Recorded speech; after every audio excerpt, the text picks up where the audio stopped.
I've recently been listening to a few videos about William James's pragmatic epistemology, and it stimulated me to remember that there were a few subjects that I hadn't actually gotten around to covering in my series on epistemology that I think are worth covering and that I originally meant to cover when I started and then forgot.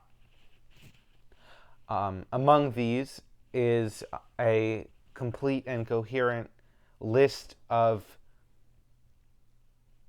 the criteria for a good belief. Some of these criteria, of course, I've covered in previous sections, especially the one of predictivity. But I think it'll be helpful here to list them all out and explain how they're interrelated and their relative importance.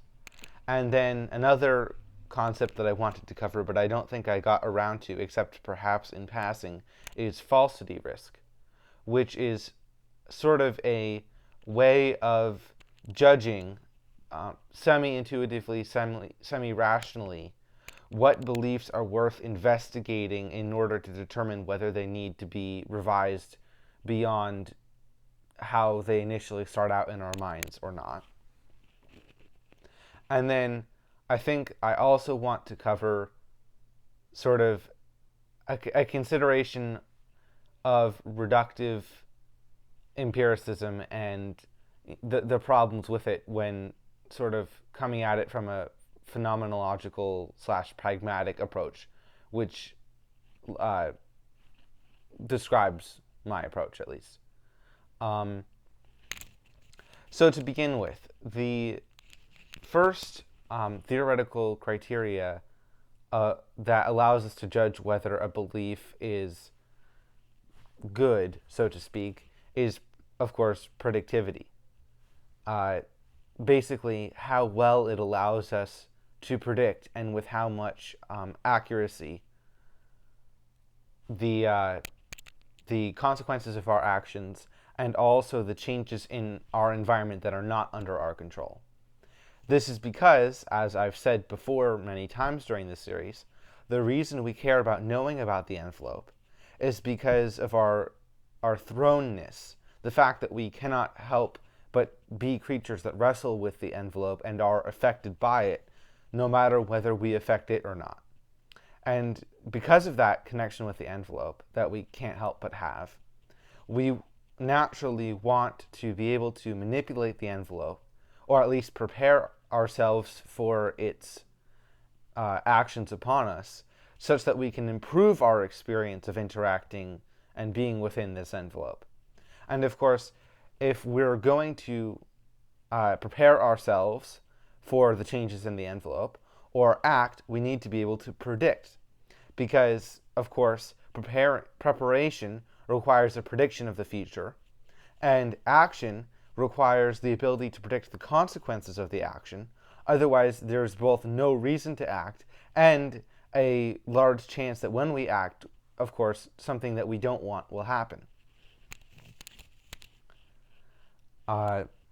So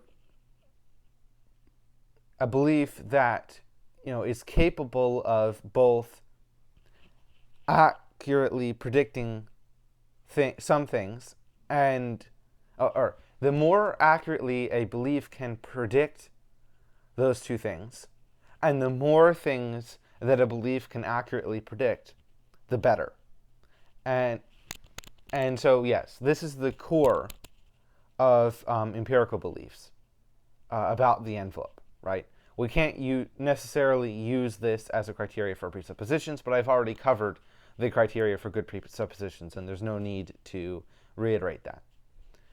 The next criteria for a good belief is its ability to account for all of the data that we have available to us.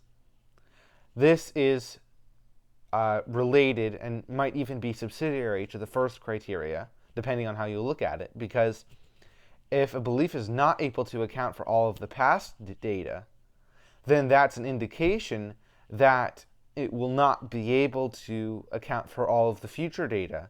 And so that's a very easy way to tell whether the belief will actually be capable of making good predictions. Of course, at this juncture, someone might bring up the problem of induction, but again, the problem of induction is, I think, somewhat of a non-problem. And there's three reasons for this. The first reason is that when we have an experience of the past, that is our only indication of what the envelope is going to be like, or is like. We have no information yet of the future. So our experiences of the past are all we have to go on. And so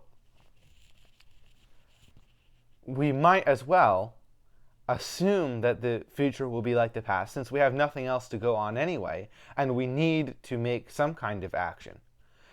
Because if we assume that the future is not going to be like the past, then of course we have no idea what the future is going to be like, and no reason to believe anything particular about it anyway, because there are an infinite number of possible ways that it could be.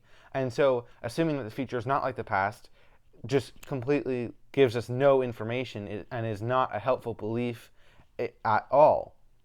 Whereas at least assuming the future will be like the past gives us some basis to act on, even if it's wrong. The second point is that the belief that the future will not be like the past is a positive belief that something will change. Absent any reason for anything to change, there's no reason to expect, there's obviously, almost tautologically, no reason to expect that it would change. And so, if we should not believe things unless there is a reason to believe them, then we should not believe that the future will change unless we've been provided a reason to believe that it will. And there's no good reason to assume that the envelope through time is there's no better reason to assume that the envelope is through time infinitely changeable than it is to assume that it's consistent. And furthermore, layering on top of and bolstering those previous 2 points, why should we worry about whether our induction is wrong? Because the important thing about induction is induction merely gives us a preliminary basis to act on.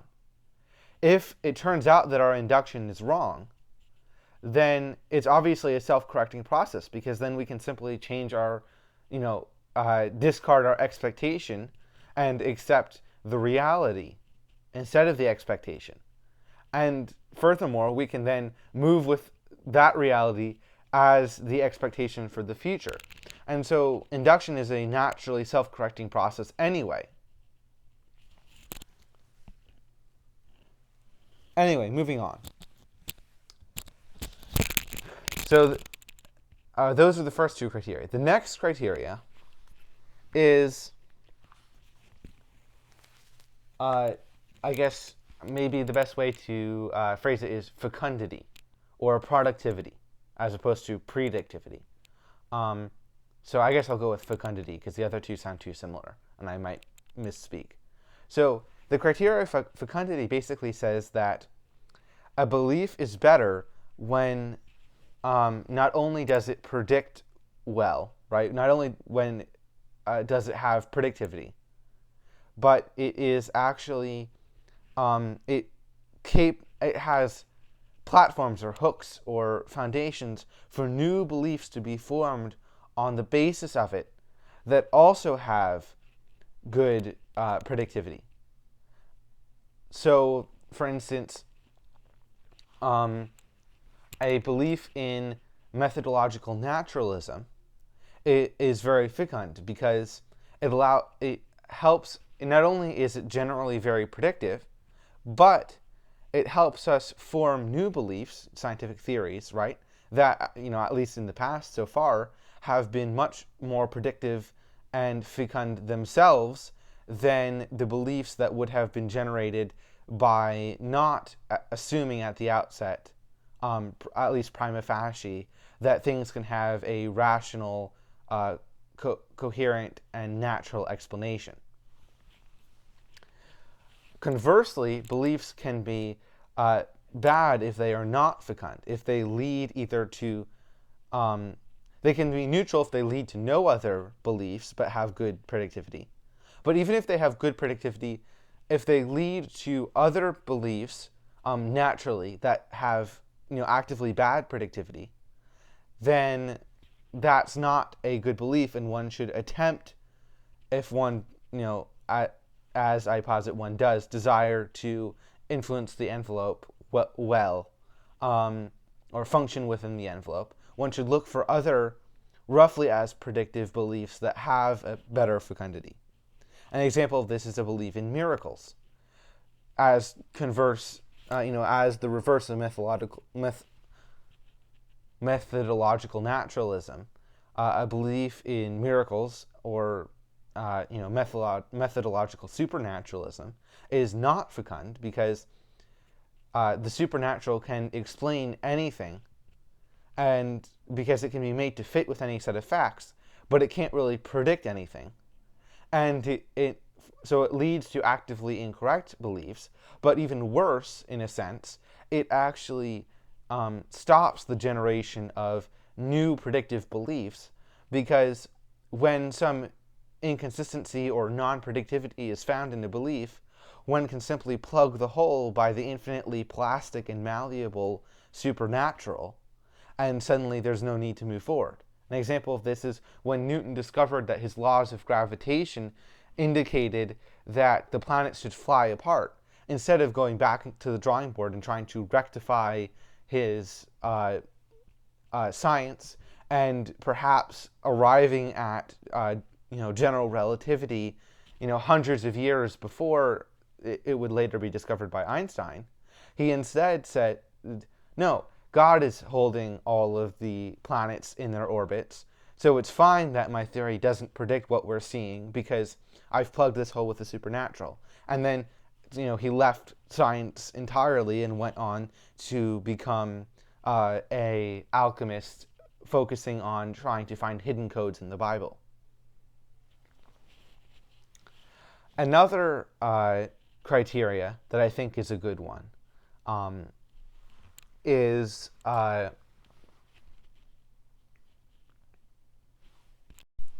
theoretical or hypothetical continuance. That's not a perfect name, but hypothetical continuance is what I'll go with. Basically, a belief is better if it does not simply accurately predict things in your own past experience and in your own life as you're likely to live it, but actually can predict accurately in any hypothetical case that some thinking actor might find themselves in any situation where they might find themselves able to confirm or falsify some prediction of the theory. So for instance, an example of a belief that fails this hypothetical continuance criteria is belief in a flat earth.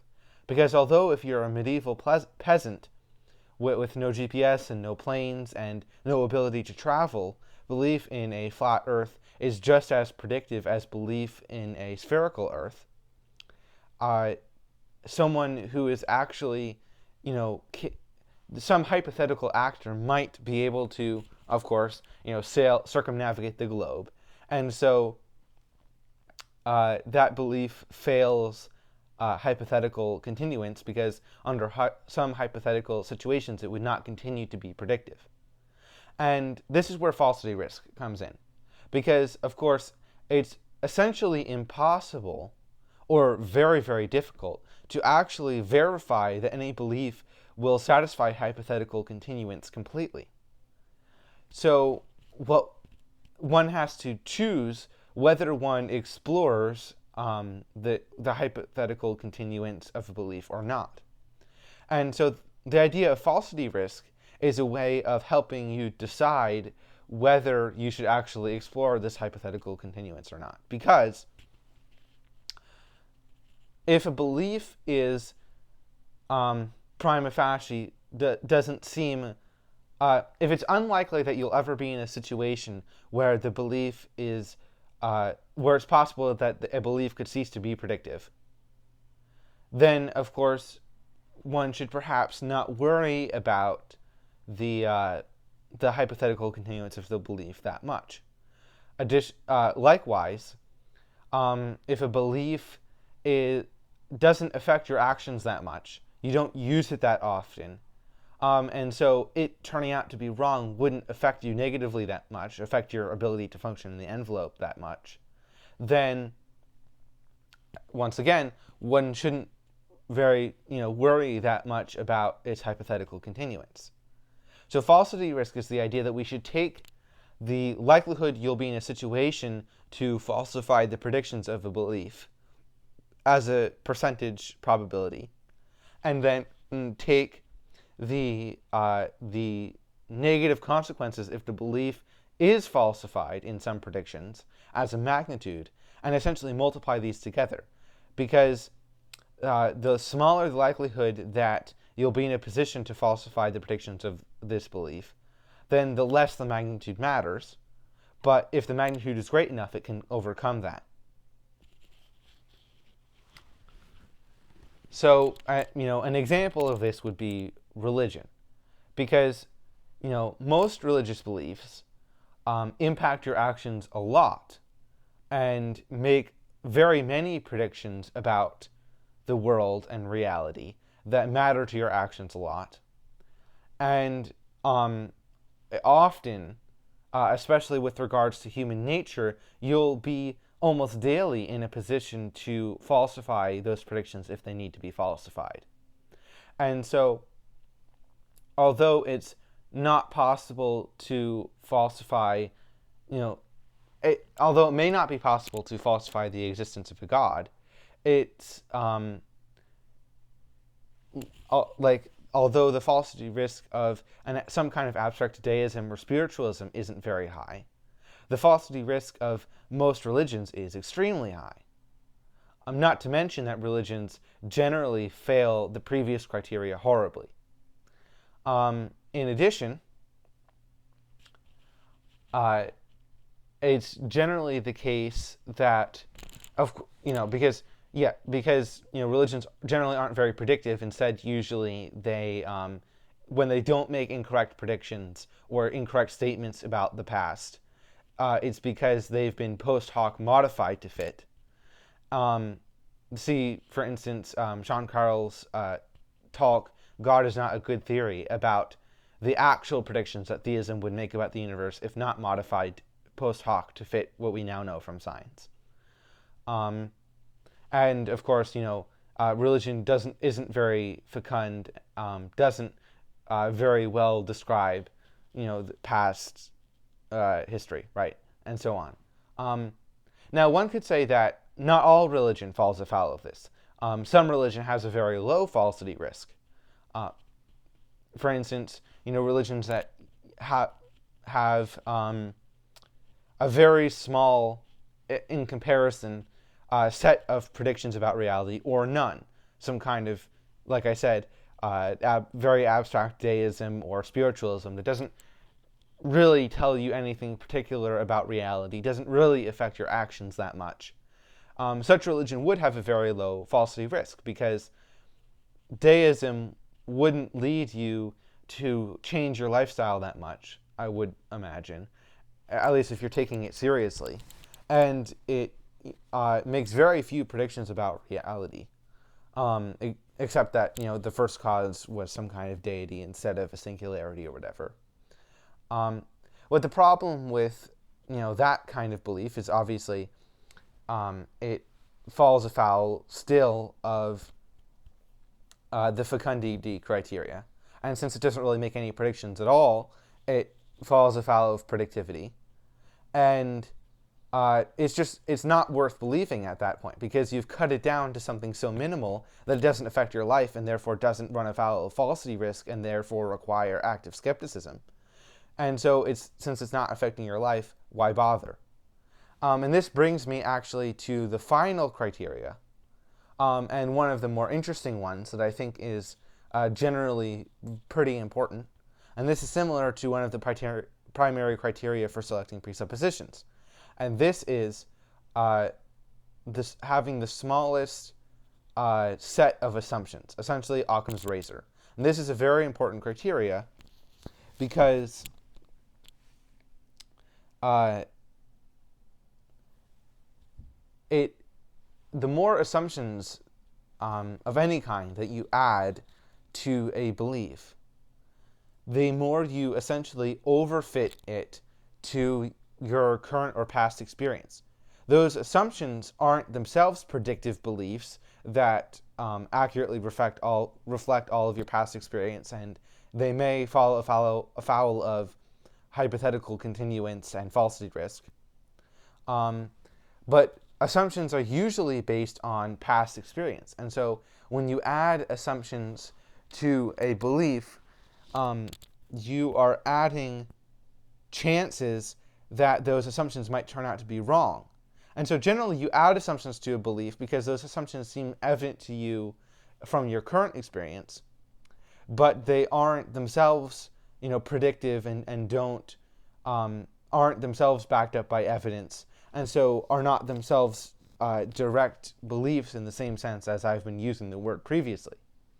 And so they have more of a chance of being wrong. And so, the more you add, the more likely it is that although the belief that has these assumptions accurately reflects your current experience, it won't accurately reflect your future experience. In fact, adding more assumptions can generally also lead to a less accurate description of your current experience. An example of this would be, assuming things about your own mental state or the mental state of others, and so on. That can actually even in the moment contradict, other evidence that you might have, or at least be anti-predictive of it. And this is another criterion, of course, that religions fall afoul of a lot. Now, interestingly, if you look at this set of criteria, one of the things that you'll notice is that they're not actually very conducive to some kind of reductionism. So, for instance, I was recently discussing ethics and identity with a friend who claimed that the self doesn't really exist, because, or who does not believe in the self or identity, and he claimed in that particular conversation that egoism doesn't make sense, because when you take an act, you're not actually benefiting yourself, you're benefiting your future self. And your future self is not, of course, identical to your current self, and so it's impossible to be an egoist that serves yourself, because you're only actually serving your future self. And of course, this belief actually contradicts the fundamentals of experience and the basic presuppositions necessary to think and experience things. It essentially, fundamentally, contradicts the phenomenological experience of being, some kind of entity that thinks, a Dasein, to use Heideggerian terminology. And so this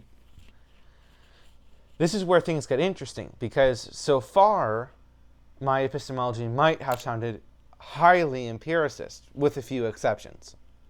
But it's important to remember that the entire purpose of this epistemology is not to describe some kind of metaphysical existence or ontological existence entirely outside of the mind, but to describe the experience of existence that the mind has.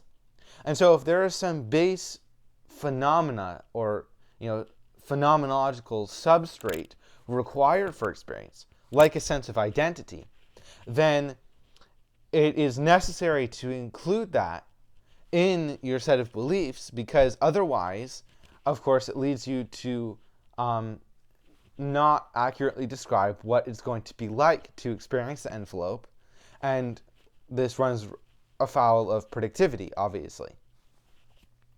And so, this is sort of where my problem with reductionism comes in, and where my interest in phenomenology comes in.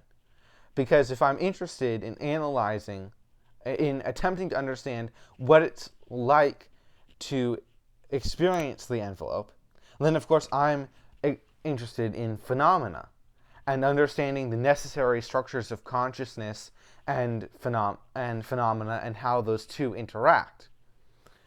This is, part of why my explanation of relative identity and such in, I believe, the second section, was there, and why it was so important, because it explains some of the necessary features of our experience of the envelope. Now, this is not actually meant to be a criticism of scientific reductionism, because scientific reductionism is generally not denying the reality of some experience or phenomena of existence or being. It's not denying, for instance, that we feel love. It's merely explaining the mechanism in the envelope that it seems that love operates by, and therefore allowing us to take actions using its predictions to, therefore better understand these things. This is why I don't have an objection to medication for mental illnesses, because science regarding mental illnesses, that which at least partially reduces it to, or at least is so far only partially capable of reducing it to chemicals in the brain and malformed neurology, is actually predictive and helpful, and doesn't deny the internal phenomena or qualia of the experience that these neurological or chemical malfunctions actually manifest to the subject. My greater criticism is of the reductionist who takes this, or takes a sort of human analysis of the self, for instance, and says, okay, well, since we only experience, or since what we experience is only composed of these things, what we experience is not real per se. The problem with this is, of course, it's sneaking in metaphysics. We don't really know what the substrate is for anything. It's not really possible to say. And features like selfhood that are indelible to our, phenomenological experience of, being, are at least as real as anything else about the envelope that might have led us to believe that this experience was reducible to other things, because it is first, and it comes first, and is the filter through which, and the base upon which we experience everything else. And this reminds me of William James's idea of radical empiricism, where he points out that true empiricism should take all of our experiences as equally valid evidences. And he points out that while Hume and other empiricists seem to value more highly the disjunctive parts of our experience, how everything seems, separate things and not interrelated, more than the fact that we actually experience things as conjunctive and related. And this goes back to the phenomenological insight of Heidegger that humans actually don't, usually at least, experience the world as simple, uncolored, flat sense experience inputs or stimuli. We actually experience the world as collections, or we experience objects, we experience the world as meaning, and objects as whirlpools or foci of meaning in relation to a context and ourselves and purpose and history and culture and so on. And this is just as real to us as the reductive, sort of atomized conclusions of science. And so while science can be more predictive in some ways, in some cases, it's easy to take this the helpful reductionism of science too far in claiming that, therefore, the phenomenological experience of reality is invalid in some way, when in essence the two are on roughly equal footing, and in fact the phenomenological experience of existence as meaning is prior to and the foundation of the possibility of scientific reductionism in the first place. So I think that's all I really wanted to say for now. I'll probably get into the phenomenology and perhaps, if I'm feeling adventurous and a little bit stupid, ontology of identity in some other video. Actually, one clarification that I wanted to make upon a couple minutes further reflection after finishing the recording of the rest of this video is that the phenomenological experience of the world is not necessarily any kind of insight into the ontology of the world. So this phenomenological experience is most important with regards to the internal experience of self and meaning, and far less important when it comes to trying to make statements about metaphysical or ontological truths. So what I mean by this is that when the phenomenology of self is extremely important, because it actually leads to a better understanding of experience and greater predictivity and so on. But it's important not to let that phenomenological experience of self encroach on metaphysical claims. This is sort of how we end up with people talking about metaphysical dualism, right? Because they feel like their phenomenological experience of self is too different from what they think materialism should lead to as an experience, if there's any experience at all. And so they think that there must be two separate things. The important point with phenomenology is to take the sort of semi-metaphysical statements about the envelope that science and empirical evidence make as the best evidence with regards to the actual state and likeness of the envelope, but to not let that actually invalidate the necessary structures of internal experience in such a way that it actually undercuts the predictivity of one's beliefs. For instance, if one took my anonymous friend's thought to heart, that oneself doesn't really exist, and you can't actually benefit oneself by any action at all, then of course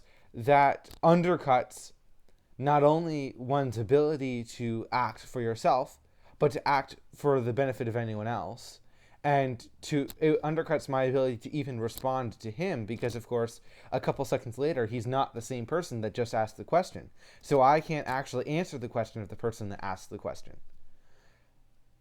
So in that case, it actually undercuts sort of the important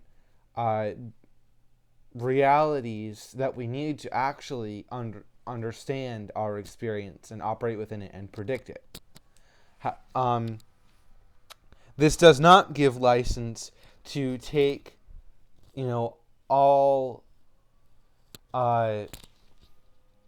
It's like saying that, well, since there's no objective metaphysical meaning to the universe, then that feeling of meaning, then you should not have any feeling of meaning subjective to your own self, and you should become like a true, complete nihilist.